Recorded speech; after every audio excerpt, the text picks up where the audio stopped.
Cornelis de Witt, naguère uni à son frère dans la confiance publique, venait d'être trahi à La Haye, comme un criminel, accusé par un misérable barbier d'avoir projeté l'assassinat du prince d'Orange. En vain, les magistrats de la ville de Dordrecht réclamèrent-ils les droits de leur juridiction sur leurs concitoyens.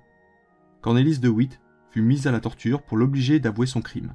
« On ne me fera pas avouer une chose à laquelle je n'ai jamais pensé, » disait-il, pendant que les poulies lui disloquaient les membres. Au bout de 3 heures, on le rapporta dans son cachot, brisé mais indomptable. Bientôt la populace s'amassa autour de la prison, maudissant les juges et leur clémence. Jean de Witt avait été attiré dans la prison par un message supposé de son frère.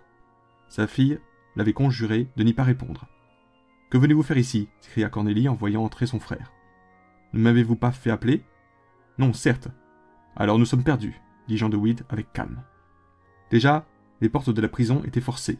Cornelis, épuisé par la torture, était étendu sur son lit. Son frère, à côté de lui, lisait la Bible, à haute voix. Les furieux se précipitèrent dans la chambre. « Traître, préparez-vous, vous allez mourir !» Cornelis de Witt se redressa, joignant les mains pour prier. Les coups portés contre lui ne l'atteignirent pas. Jean fut blessé. On les entraîna tous deux, ils s'embrassèrent. Cornelis, frappé par derrière, roula jusqu'au bas de l'escalier. Son frère voulait le défendre. Comme il sortait dans la rue, il reçut un coup de pique dans le visage. Cornelis était déjà mort. Les meurtriers s'acharnèrent sur Jean de Witt. Il n'avait rien perdu de son courage, ni de son calme, et tendant les bras au ciel, il ouvrait la bouche pour prier Dieu, lorsqu'un dernier coup de pistolet le renversa sur le dos.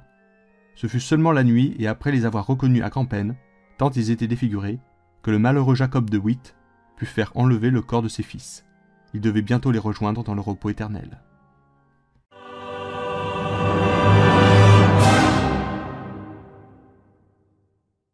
Si vous aussi vous avez apprécié cette vidéo et si vous pensez comme Napoléon, l'histoire est un mensonge que personne ne conteste.